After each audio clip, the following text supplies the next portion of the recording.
परी ने बनाया गरीब लड़की को मॉडल। ये कहानी है छोटे से गांव में रहने वाली उषा की, जो अपनी माँ सेजल और पिता राम गोपाल के साथ रहती थी। उषा 15 वर्ष की थी। वो दिखने में बहुत सुंदर भी थी। कुछ सालों में उषा की पढ़ाई भी खत्म होने वाली थी, लेकिन उषा को पढ़ाई लिखाई से ज्यादा मेकअप करना और सुंदर दिखने का बेहद शौक था और वो बड़े होकर एक मॉडल या एक्ट्रेस बनना चाहती थी। उषा के गांव में रहने के बाद भी ख्वाब शहर से कम नहीं थे। जैसे लोग शहर में रहने के बाद हीरोइन या मॉडल बनते हैं, वैसे ही उषा गांव में रहने के बाद भी एक एक्ट्रेस और मॉडल बनने का सपना देखती थी। उषा के घर की आर्थिक स्थिति कुछ खास नहीं थी। घर में बस 2 मिनट का खाना सुकून का खा लेते थे। उषा के पिता राम गोपाल अक्सर दारू पीते थे और घर का खर्चा संभालने के लिए खेती भी करते थे। उषा के पिता राम गोपाल के पास पहले बहुत जमीन जायदाद थी, परंतु दारू पीने के चलते वो नशे में जुआ खेला करते थे और उसमें अपना सब कुछ खो देते थे। अब बचा था तो बस किराए का एक घर और एक खेती करने के लिए छोटा सा जमीन का टुकड़ा, जो कि उषा की माँ के नाम का था। दारू पीने के चलते कभी कभी घर में बहस भी हो जाती थी। उषा की माँ राम गोपाल को अक्सर ताने देती थी, पर राम गोपाल के ऊपर जो भी नहीं रेंगती थी। वो पूरा दिन अपनी पत्नी की बातें सुन लेता और रात को वही दारू पीने चला जाता। ऐसी ही समय बीत रहा था। उषा की 12वीं कक्षा खत्म हो गई थी और अब उसे मॉडलिंग के लिए कॉलेज में एडमिशन लेना था, लेकिन मॉडलिंग करने के लिए बहुत पैसा खर्च होता था। कॉलेज की फीस भी बहुत थी, इसलिए कुछ समय वो कॉलेज में दाखिला नहीं ले पाती है। एक दिन उषा अपनी माँ से अपनी बातें कहने लगती है। माँ, आपसे एक बात पूछना चाहती हूँ, क्या बड़े बड़े ख्वाब देखना केवल अमीरों के ही काम है? हम गरीब लोग अपने जीवन में कुछ नहीं कर सकते क्या? नहीं बेटी, ऐसी कोई बात नहीं है। तुम जैसा सोच रही हो ऐसा नहीं है। ख्वाब तो कोई भी देख सकता है। आपको पूरा करने के लिए मन में लगन और पैसा तो चाहिए ही होता है। माँ, मेरी सभी दोस्त कहती हैं कि मैं बहुत खूबसूरत हूँ और मैंने काफी साल पहले ही सोच लिया था कि मैं बड़े होकर एक एक्ट्रेस या मॉडल बनूंगी। इसके लिए मैं कॉलेज में एडमिशन करवाना चाहती हूँ। बेटा, ख्वाब देखना और पूरा करने में बहुत अंतर होता है। तुमने सोच तो लिया है कि तुम्हें मॉडल बनना है, पर मॉडल बनने में बहुत खर्चा होता है। हमारी तो किसी से जान पहचान भी नहीं है। तुम अपनी पढ़ाई पर ध्यान दो। एक अच्छा सा लड़का देखकर हम तुम्हारी शादी करवा देंगे। माँ, मुझे तो हमेशा लगता था कि आप मेरी मदद करेंगी, आप मुझे मेरे जीवन में आगे बढ़ने की प्रेरणा देंगी, पर आप ये कैसी बातें कर रही हो? मुझे अभी शादी वादी नहीं करनी है। मुझे मॉडल बनना है, चाहे उसके लिए मुझे कुछ भी क्यों ना करना पड़े। उषा अपने सारे विचार अपनी माँ को बता देती है, पर उसकी माँ जानती थी कि मॉडल बनना आसान नहीं है, इसलिए वो उषा को समर्थन नहीं देती है और अपने घर के कामों में लग जाती है। क्योंकि अब उषा ने 12वीं कक्षा पास कर ली थी, तो उसने गांव में एक दुकान का लेखा जोखा रखने का काम शुरू कर दिया था, जिसके चलते उसे थोड़े बहुत पैसे मिल जाते थे। उसी से वो अपने लिए स्मार्टफोन खरीद लेती है और कुछ अपने लिए मेकअप का सामान। स्मार्टफोन लेने के बाद उषा उस फोन के अंदर नई नई मॉडल को आता हुआ देखती है और उन्हें देखकर उसकी आंखें चमकने लगती है। ये मॉडल कितनी खूबसूरत है, मुझे भी इसकी तरह बनना है। मुझे कुछ तो करना होगा मॉडल बनने के लिए। सबसे पहले मुझे यहाँ से बाहर जाना होगा। गांव में रहकर मॉडल बनना तो बहुत मुश्किल है। उषा अपने मन ही मन में घर से बाहर गांव से शहर जाने का फैसला कर लेती है और वो जानती थी कि अगर उसने ये कहानी माँ को बताई तो माँ कभी नहीं मानेंगी। इसलिए वो माँ को बिना बताए घर से निकलने के लिए तैयारी करने लगती है। 2-3 दिन तैयारी करने के बाद उषा रात के समय अपने घर से निकल जाती है। उषा की उम्र भी ज्यादा नहीं थी, पर उसके मन में मॉडल बनने का ख्वाब बहुत बड़ा था, इसलिए वो बिना डरे किसी तरह शहर पहुंच जाती है। शहर पहुंचने के बाद उसे एक बड़े हाईवे पर एक बड़ी सी गाड़ी दिखाई देती है। उषा उस गाड़ी को हाथ देती है। उषा को देखकर वो गाड़ी रुक जाती है। लिफ्ट, लिफ्ट, क्या आप मुझे आगे जाने के लिए लिफ्ट दे देंगे? उस गाड़ी के अंदर एक बहुत ही सुंदर लड़का होता है और उषा को देखकर उसे लिफ्ट देने के लिए तैयार हो जाता है। आपका बहुत बहुत शुक्रिया, आप तो बहुत अच्छे हैं जो आपने मुझे लिफ्ट दी। आजकल किसी पर विश्वास करना बहुत मुश्किल है। ये सब तो ठीक है, पर मुझे ये समझ नहीं आ रहा है तुम इतना सामान लेकर कहाँ जा रही हो। तुम तो मुझे किसी गांव की लग रही हो। हाँ हाँ, मैं गांव की ही रहने वाली हूँ। अच्छा, पर ये तो बताओ कि तुम शहर कहाँ जा रही हो। ये तो मुझे नहीं पता है, लेकिन मैं एक बहुत बड़ा ख्वाब लेकर शहर जा रही हूँ। इस बैग में भले ही बहुत सामान है, पर मेरे मन में बहुत बड़े बड़े अरमान है। वरुण जब उषा से मॉडल बनने का ख्वाब सुनता है तो वो जोर जोर से हंसने लगता है। देखो उषा, मुझे लगता है कि तुमने अभी शहर में पहली बार कदम रखा है। तुम कुछ जानती नहीं हो। मॉडल बनने का सपना तो हजारों लोग देखते हैं, पर हर कोई मॉडल बन नहीं पाता है। मॉडल बनने के लिए बहुत कुछ चाहिए होता है। तुम्हारे पास तो कुछ भी नहीं है। तुम मुझे इस तरह निराश नहीं कर सकती हो। मैं अपने मन में ये लगन लेकर आई हूँ कि मुझे एक मॉडल बनना है, फिर चाहे मुझे इसके लिए कुछ भी क्यों ना करना पड़े। पूरी रात गाड़ी में बैठकर उषा और वरुण एक दूसरे से बात करते हैं। उषा अपने सारे सपने ख्वाब वरुण को बता देती है। वरुण एक बहुत ही बिगड़ा हुआ लड़का था। वरुण एक स्मगलर था। वो एक ड्रग सप्लाई करता था। वो उषा को कहता है, उषा, तुम्हारे मन में ये चमक और लगन अच्छी है। तुम मॉडल जरूर बनोगी, पर मॉडल बनने के लिए पैसा चाहिए होता है। वो तुम कहाँ से लाओगी। तुम अगर बुरा न मानो तो तुम मेरे लिए काम कर सकती हो, पर ये राज रहना चाहिए। मैं एक स्मगलर हूँ और मैं ड्रग्स भेजता हूँ। अगर तुमने मेरे साथ ड्रग्स का काम शुरू किया तो तुम्हें महीने नहीं लगेगा, तुम्हारे पास पैसा ही पैसा होगा और मॉडल बनने का ख्वाब तो तुम्हारी चुटकियों में पूरा हो जाएगा। वरुण उषा को अपनी बातों में अच्छे से उलझा लेता है और अब उषा वरुण के साथ काम करने के लिए तैयार हो जाती है। इस तरह वरुण उषा को अपने लिए इस्तेमाल करता है और उषा वरुण के साथ ड्रग्स बेचना शुरू कर देती है। कुछ ही दिनों में उषा अपना रहन सहन सब बदल देती है और वो शहर में एक होटल में रहने लगती है। उषा पूरी तरह से बदल जाती है। उसके कपड़े, उसका हेयर स्टाइल सब मॉडल हो जाता है। अब उषा महंगे महंगे पार्लर में जाने लगती है और महंगी महंगी चीज खरीदने लगती है। उषा के ख्वाब धीरे धीरे पूरे हो रहे थे और वो मॉडल बनने ही वाली थी, पर एक दिन ड्रग्स भेजते समय क्लब के अंदर पुलिस की रेड पड़ जाती है और पुलिस उषा और वरुण को गिरफ्तार कर लेती है। उषा के ऊपर एक आरोप लग जाता है कि वो ड्रग्स सप्लाई करती है और उषा को जेल हो जाती है। उषा का सपना तो अधूरा रह जाता है। सारे तहकीकात खत्म होने के बाद पता चलता है कि उषा निर्दोष थी। वो वरुण के बहकावे में आ गई थी। पुलिस उषा को रिहा कर देती है और अब उषा जेल से बाहर आ जाती है। पुलिस वालों ने उषा का पैसा सारा ले लिया था। अब उषा के पास कुछ भी नहीं था। वो अब वापस अपने गांव जाने लगती है। अपना इतना बड़ा सपना टूटता हुआ देखकर उषा बेबस हो जाती है और वो गांव वापस जाने लगती है। तभी रास्ते में उषा को एक परी मिलती है। उषा, अपना सपना लेकर गांव वापस जा रही हो? हाँ, लेकिन आपको कैसे पता कि मैं एक सपना लेकर अपने गांव वापस जा रही हूँ? मैं सब जानती हूँ उषा, मुझे तुम्हारे बारे में सब पता है। तुम एक मॉडल बनना चाहती हो। तुमने एक बहुत बड़ा ख्वाब देखा था, पर तुमने रास्ता गलत चुन लिया था। हाँ, मैं जानती हूँ कि मैंने गलत किया था, पर मैंने ये सब जानबूझकर नहीं किया। मेरे मन में एक लालच आ गया था। उस लालच के चलते मैंने ये गलत काम किया। पर अब मैं समझ गई हूँ कि गरीब लोगों का मॉडल बनना कभी पूरा नहीं हो सकता है। नहीं उषा, तुम गलत सोच रही हो। मॉडल तो कोई भी बन सकता है, बस तुम्हारे अंदर हुनर होना चाहिए और तुम तो बहुत समझदार हो। मैं तुम्हारी मदद करूँगी, तुम जरूर एक मॉडल बनोगी। मॉडल बनना तो मेरा सपना है, फिर आप मेरी मदद क्यों करना चाहती हो? मेरा यही काम है, मैं लोगों का सपना सच करती हूँ। तुम बहुत अच्छी हो, इसलिए मैं तुम्हारी मदद करना चाहती हूँ। इसके बाद परी उषा को अपने साथ परीलोक ले जाती है। परीलोक में परियों का एक खूबसूरत ब्यूटी पार्लर होता है। वो परी उषा को अपने ब्यूटी पार्लर में तैयार करती है और उषा बहुत ज्यादा खूबसूरत दिखने लग जाती है।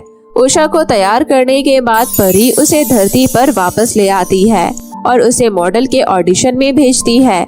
जब ऑडिशन में बैठे हुए जज उषा को देखते हैं तो वो उसकी खूबसूरती देखकर उसे मॉडल के रूप में स्वीकार कर लेते हैं और उसको विजेता के तौर पर एक ट्रॉफी देते हैं और एडवांस में कुछ पैसे भी देते हैं। उषा की फोटो अब बड़े बड़े अखबारों में छपने लगी थी। उषा परी को धन्यवाद देती है कि उसकी बदौलत आज वो एक बड़ी मॉडल बन गई है और उसे सब लोग जानते हैं। उषा के मॉडल बनने की खबर अखबार में आती है और वो उसके गांव में पहुंच जाती है।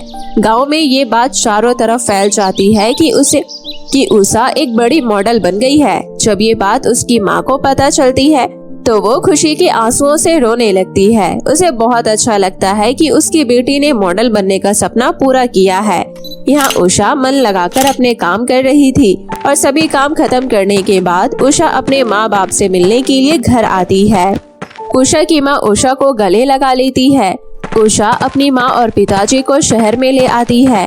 उषा के पिता भी अब दारू पीना छोड़ देते हैं और अपनी बेटी का सपना पूरा होता हुआ देखकर उन्हें बहुत अच्छा लगता है।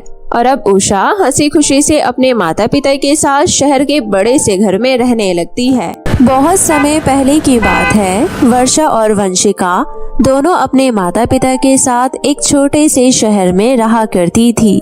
वर्षा और वंशिका दोनों ही जुड़वा बहनें थी, लेकिन दोनों एक दूसरे से बिल्कुल अलग थी। एक तरफ वंशिका दिखने में बहुत सुंदर और साफ सुथरी थी, वहीं दूसरी तरफ वर्षा दिखने में बहुत काली और बदसूरत थी। लेकिन दोनों बेटियां अपने माता पिता को बहुत प्यारी थी। उनके माता पिता ने उन्हें खूब अच्छे से पाल पोस कर बड़ा किया। कभी भी उन दोनों में कोई फर्क नहीं रखा। लेकिन बाहर पड़ोसियों ने और घर के बाहर लोगों ने सभी ने उनका मजाक उड़ाया। दोनों लड़कियां बहुत अलग थी हर चीज में। जैसे कि वंशिका पढ़ने में बहुत पीछे थी, वहीं वर्षा पढ़ने में बहुत आगे थी। ऐसे ही दिन बीत रहे थे। दोनों लड़कियां एक ही क्लास में पढ़ रही होती है। वर्षा और वंशिका क्लास में अलग अलग बैठा करती थी। एक दिन की बात है जब वर्षा वंशिका से कहती है, वंशिका, मेरे पेन की किट स्टडी टेबल पर है गई, क्या तुम मुझे 2 पेन दे दोगी? वैसे तो बड़ा बनती है सबके आगे, 2 पेन मिलाना भूल गई, मैं तुझे एक भी पेन नहीं दूंगी। दोनों बहनों को लड़ता हुआ देखकर पास में बैठे वंशिका के दोस्त कहते हैं, वंशिका, तुम दोनों को एक साथ खड़ा कर दिया जाए तो तुम दोनों ऐसी दिखती हो जैसे कि चंदा को ग्रहण लग गया हो। एक इतनी साफ और एक इतनी काली, कहीं से भी तुम दोनों जुड़वा बहनें नहीं लगती। अरे रिचा, ये बात तो बिल्कुल सच है, दोनों ही एक दूसरे से बहुत अलग है। तुम दोनों चुप करो और हाँ, तू यहाँ से चली जा, मुझे तेरी शक्ल बिल्कुल पसंद नहीं, मैं तुझे कुछ भी देना पसंद नहीं करती। अब खड़ी क्या है, यहाँ से चली जा और जाकर अपने किसी दोस्त से पेन मांग ले। अपनी बहन की खरी खोटी बातें सुनकर वर्षा वहाँ से जाकर अपने डेस्क पर बैठ जाती है और अपनी किसी दोस्त से पेन लेकर अपना काम पूरा कर लेती है। और जब स्कूल की छुट्टी होती है तो दोनों बहनें अपने घर पहुँचती है। वंशिका अपनी बहन के साथ 2 कदम चलना भी पसंद नहीं करती थी। वहीं वर्षा उदास होकर चुपचाप अकेली अपने घर पहुंचती है। घर पहुंचते ही देखती है कि उसकी बहन वंशिका अपनी माँ से वो सारी शिकायत लगा रही होती है। माँ, आपको वर्षा को समझाना चाहिए कि अपना सामान पूरा लेकर जाया करे। क्लास में ये मेरे पास आकर पेन मांग रही थी और मेरे दोस्तों ने मेरा मजाक उड़ा दिया। इसकी काली सूरत मेरे हर काम में दरार बनकर खड़ी हो जाती है। ऐसे कैसे कह रही हो वंशिका, तुम दोनों सगी बहनें हो, वो भी जुड़वा। तुम्हें एक दूसरे का साथ देना चाहिए, ना कि किसी के मजाक उड़ाने पर तुम्हें भी अपनी बहन को डांट फटकार कर भगा देना चाहिए। तुम समझदार बच्ची हो, जो तुम लोगों को बुरा लगे, लेकिन तुम्हारी ये बातें मुझे बहुत दिक्कत पहुंचाती है। वो तुम्हारी बहन है, तुम्हें उसको अच्छे से ट्रीट करना चाहिए। आगे से मैं तुम्हारे मुँह से उसके लिए कोई भी बुरा शब्द सुन ना लूं, समझी तुम? अपनी माँ की बातें सुनकर वंशिका अपने कमरे में गुस्से से चली जाती है और इन सब बातों के बीच में उनकी माँ उन्हें बताना भूल जाती है कि शाम को पार्टी में चलना है। और फिर 4 बजे के करीब उनकी माँ उन्हें अपने कमरे में बुलाती है और कहती है, हमें आज शाम शर्मा जी की बेटी की शादी में जाना है। तुम्हारे पापा ने मुझे ये बात तुम्हें बताने के लिए कहा था, लेकिन तुम दोनों ही अपनी बातों में मुझे उलझा लेती हो और मैं सारी चीज भूल जाती हूँ। तुम दोनों शाम को तैयार रहना और चाहो तो अपने लिए एक एक नई ड्रेस भी ले लो।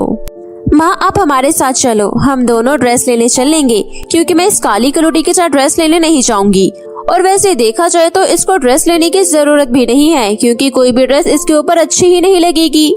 वंशिका, मैं तुम्हें दोपहर में भी समझाई थी कि तुम दोनों जुड़वा बहनें हो और तुम्हें एक साथ ही रहना है। क्या तुम इस तरह से लड़ते लड़ते अपने माता पिता को परेशान करना चाहती हो?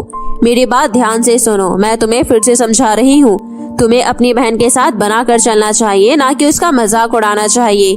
इस दुनिया में 2 ही रंग है, एक काला और एक गोरा, लेकिन सोच हमारी अलग अलग है।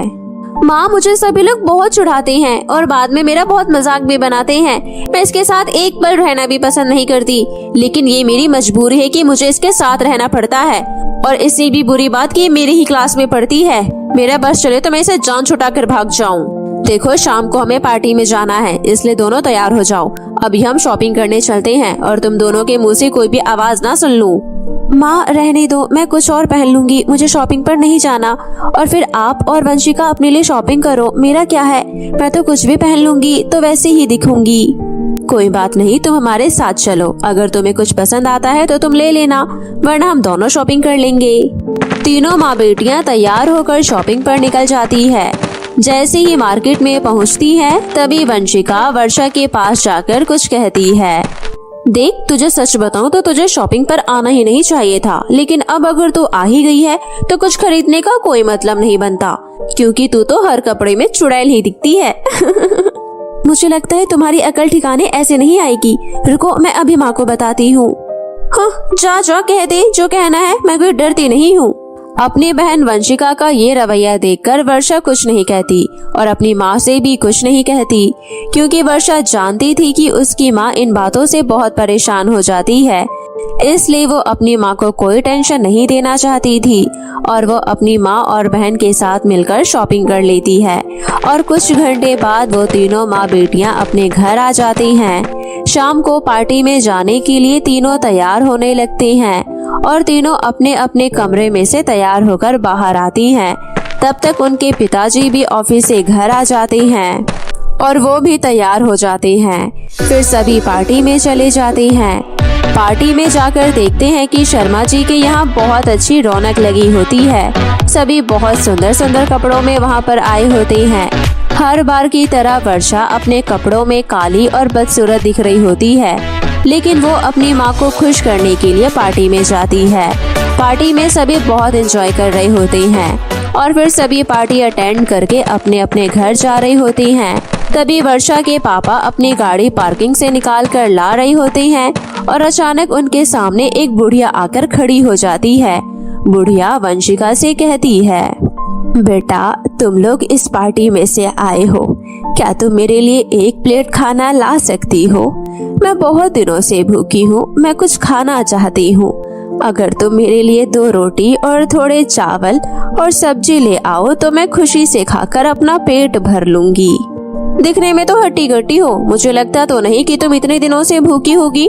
मैं तुम्हारे ड्रामे में फंसने वाली नहीं हूँ। मैं एक समझदार और पढ़ी लिखी लड़की हूँ।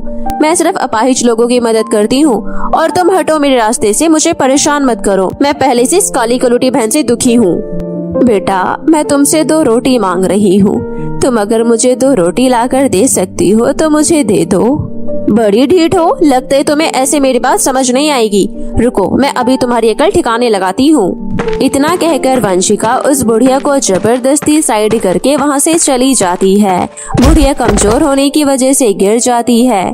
साथ में खड़ी वर्षा ये सब देख रही होती है और तभी वो तुरंत बुढ़िया को उठाती है और उसके कपड़े साफ करती है और वापस पार्टी में जाकर एक प्लेट खाना लगाकर लाती है और बुढ़िया को देती है। साथ ही कुछ पैसे भी बुढ़िया को पकड़ा देती है। आंटी जी, माफ करना, मेरी बहन बहुत ज्यादा घमंडी है। अब आप उसकी बातें ध्यान में मत रखना और मैं उसकी तरफ से सॉरी बोलती हूँ। अब आप ये खाना आराम से खाओ और साथ ही कुछ पैसे रख लो, ये आपके काम आएंगे। कोई बात नहीं बेटा, कुछ बच्चों में नए नए खून की गर्मी होती है। इन्हें तभी अकल आती है जब इनके माता पिता बूढ़े होते हैं। तुम भी तो उसी की साथ की हो, लेकिन तुम्हारे अंदर इतनी सभ्यता है कि तुमने मुझे खाना ला कर दिया, साथ ही कुछ पैसे भी दिए। तुमने मेरी मदद करी। तुम बहुत अच्छी लड़की हो। भगवान ऐसी बच्ची सबको दे। कोई बात नहीं अम्मा, अपना ख्याल रखो। मैं जितना कर सकती थी आपके लिए मैंने उतना कर दिया। इससे ज्यादा मेरे पास कुछ नहीं है आपको देने के लिए। तुम बहुत सीधी हो बेटा, तुम्हें अभी कुछ भी नहीं पता। इतना कहती ही बुढ़िया अपना वेशभूषा बदलकर उसके सामने प्रकट होती है और वर्षा उसको देखकर घबरा जाती है। आप कौन हो? आप कोई जादूगरनी तो नहीं हो ना? आप मुझे नुकसान पहुंचाने तो नहीं आई हो ना? मैं एक परी हूँ और मैं लोगों की मदद करती हूँ। साथ ही मैं लोगों का मन भी चेक करती हूँ। जो मुझे अच्छा लगता है मैं उसकी मदद भी करती हूँ। जैसे अभी मैंने तुम्हारा मन चेक किया, तुमने मेरी मदद करी, जबकि तुम्हारी बहन ने मुझे बुरा भला कहा, साथ ही मुझे गिरा भी दिया। तुम मुझे बहुत अच्छी लड़की लगी और मैं तुम्हारी मदद करना चाहती हूँ। कैसी मदद? तुम्हें पता है मैं एक परी हूँ, तो मैं सब कुछ परख सकती हूँ और मैंने तुम्हारा मन भी परख लिया है कि तुम्हें क्या चाहिए। नहीं परी जी, ये तो मेरी असलियत है और मैं इस असलियत के साथ रह लूंगी। लोग भले ही मुझे बुरा भला कहते हैं, लेकिन मेरे माता पिता मुझसे बहुत प्यार करते हैं। मैं बहुत खुश हूँ, बस कभी कभी लोग मुझे उदास कर देते हैं। चलो अब मैं तुम्हें एक अच्छी जगह लेकर चलती हूँ, जहाँ जाकर तुम्हारा मन खुश हो जाएगा। साथ ही तुम एक बहुत सुंदर लड़की भी बन जाओगी। इतना कहते ही परी वर्षा का हाथ पकड़ लेती है और चुटकी बजाते ही परी वर्षा के साथ एक बहुत बड़े आसमान के बीच में जाकर खड़ी हो जाती है, जहाँ पर बहुत सारी परियां घूम रही होती है। ये सब देखकर वर्षा चौंक जाती है और वर्षा कहती है, परी जी, मुझे इतनी दूर कहाँ पर ले आई हो? मैं अपने घर वापस जाना चाहती हूँ। मैं इस आसमान में नहीं रहना चाहती। ये देखो वर्षा, आसमान में हमारा अपना घर होता है और यहाँ सारी परियां रहती है। मेरा घर वो सामने एक बड़ी सी लिपस्टिक वाला घर है। तुम उस लिपस्टिक के घर में जाकर खड़ी हो जाओ और वहाँ से कोई भी एक लिपस्टिक उठाकर अपने लिप्स पर लगा लेना। उसके बाद जो होगा वो तुम खुद देखती रह जाओगी। ठीक है परी जी। वर्षा घबराते हुए उस घर में जाती है और वहां जाकर इतने बड़े लिपस्टिक के घर में ढेर सारी लिपस्टिक देखकर हैरान हो जाती है और तभी उन लिपस्टिक में से एक लिपस्टिक उठाकर अपने लिप्स पर लगा लेती है। और जैसे ही वर्षा अपने लिप्स पर वो लिपस्टिक लगाती है, उसका रंग रूप सब कुछ बदल जाता है। वो बहुत सुंदर दिखने लगती है। साथ ही उसने जो ड्रेस पहनी होती है, उस ड्रेस में वो खुद को देखकर हैरान हो जाती है, क्योंकि उस सुंदर ड्रेस में भी वर्षा कभी भी इतनी सुंदर नहीं दिखी। लेकिन आज जब वर्षा ने अपने आप को शीशे में देखा तो वो हैरान हो गई और खुद को पहचान न सकी। वर्षा, शीशे में तुम अपने आप को देख रही हो। तुम सच में उतनी ही सुंदर दिख रही हो। तुम्हें हैरान होने की जरूरत नहीं है, क्योंकि ये लिपस्टिक का घर कोई मामूली लिपस्टिक का घर नहीं है, बल्कि ये परी का जादुई लिपस्टिक का घर है। और अब जब तुम इतनी सुंदर दिखने लगी हो, तो मैं तुम्हें एक गिफ्ट देना चाहती हूँ। परी अपनी जादुई छड़ी से एक बहुत सुंदर गाउन वर्षा के हाथ में दे देती है और कहती है, ये एक जादुई गाउन है, इसको तुम संभाल कर रखना। तुम्हें मैं यहाँ से सुंदर बनाकर भेज रही हूँ। हो सकता है तुम्हारे बहुत सारे दुश्मन बन जाए, तो तुम इस जादुई गाउन की मदद से अपने दुश्मनों को पहचान सकोगी और उनसे दूरी बनाकर रख सकोगी। साथ ही तुम इस जादुई गाउन से कुछ भी मांग सकती हो। तुम घर बैठे ही तरह तरह के व्यंजन खा सकती हो, अपने लिए जरूरत का कोई भी सामान मंगवा सकती हो। तुमने मेरी बहुत मदद करी और अब मैं तुम्हें एक गिफ्ट देना चाहती हूँ। मुझे पता है कि तुम्हें इसकी कोई जरूरत नहीं है, लेकिन तुम ये मेरी साइड से एक छोटा सा गिफ्ट समझकर रख लो, क्योंकि इस दुनिया में लोग तुम्हारा बहुत बार दिल दुखाएंगे और ये जादुई गाउन तुम्हें खुश रखेगा। परी की बातें सुनकर वर्षा बहुत खुश हो जाती है और वो जादुई गाउन लेकर अपने घर वापस लौट जाती है। और घर जाकर हर कोई उसे पहचान नहीं पाता और वो अपने माता पिता को एक साथ बिठाकर सारी बातें उन्हें बताती है। परी जी ने मुझे जादुई गाउन भी दिया है। मैं इसकी मदद से जो भी चाहूँ वो कर सकती हूँ और मांग सकती हूँ। ये मेरी इच्छा पूरी करेगा। मैं इतनी सुंदर दिख रही हूँ, ये सब परी की ही देन है। आज परी ना होती तो मैं अपने उस पुराने रूप में दिख रही होती, लेकिन परी का बहुत बहुत शुक्रिया कि उन्होंने मुझे इतनी सुंदर लड़की बना दिया। अब दुनिया मुझसे प्यार करेगी, कोई भी मुझे ताने नहीं मारेगा। क्यों मम्मी पापा, मैं सही कह रही हूँ ना? बेटा, तेरे पिताजी और मैं तुझसे बहुत प्यार करते थे और करते हैं और करते रहेंगे, क्योंकि माँ बाप के लिए अपने बच्चे हमेशा ही सुंदर होते हैं। चाहे वो किसी भी रंग रूप का हो, चाहे वो कैसा भी दिखता हो, बच्चा तो बच्चा होता है। ये सारी बातें सुन रही पास में खड़ी वंशिका मन ही मन उसे गुस्से से देखती है और अपने कमरे में जाकर अपने आप से बोलती है, हे भगवान, मेरी किस्मत ही क्यों फूटी है कि सब कुछ मुझे मिलता अगर मैं उस बुढ़िया की मदद कर देती तो। लेकिन कोई बात नहीं, आखिरकार जादुई गाउन वर्षा अपने साथ लेकर थोड़ी घूमेगी, रखेगी तो घर में ही। मैं उस जादुई गाउन से अपनी हर इच्छा पूरी करवाऊंगी। वंशिका चुपके से वर्षा के कमरे में जाती है और वो गाउन चुराने की कोशिश करती है ताकि वो अपनी बड़ी बड़ी इच्छा पूरी कर सके। तभी जादुई गाउन में से 2 डंडे निकलते हैं और उसकी खूब पिटाई लगाते हैं। वंशिका की चीख से वर्षा उठ जाती है। तभी वर्षा कहती है, तुमने इसको चुराने की कोशिश करी तभी ये तुम्हारी पिटाई लगा रहा है, क्योंकि ये गाउन किसी भी लालची इंसान के हाथ में नहीं आएगा। और मैं जानती हूँ तुमने इसे जरूर कुछ मांगने की इच्छा रखी होगी, और ये कोई मामूली गाउन नहीं है। ये हर इंसान के मन को जानता है और उसको उसी के हिसाब से चीज देता है। तुमने हमेशा अपने मन में लालच रखा और घमंड, इसलिए ये तुम्हारी पिटाई लगा रहा है जो तुम सच में डिजर्व करती हो। हे जादुई गाउन, मुझे माफ कर दो। मैं अपनी बहन के साथ हमेशा बदतमीजी से बात करी और हमेशा ही लोगों को बुरा भला कहा। मैं आगे से कभी भी ऐसा नहीं करूंगी और अपनी बहन के साथ बिल्कुल मिलजुल कर रहूंगी। ये सब कहते ही जादुई गाउन में से आवाज आती है, तुम्हें कोई नहीं सुधार सका। तुम एक घमंडी लड़की हो और आज तुम्हारी अकल ठिकाने लगाने का मुझे मौका मिला तो मैंने तुम्हें ऐसे ठीक कर दिया।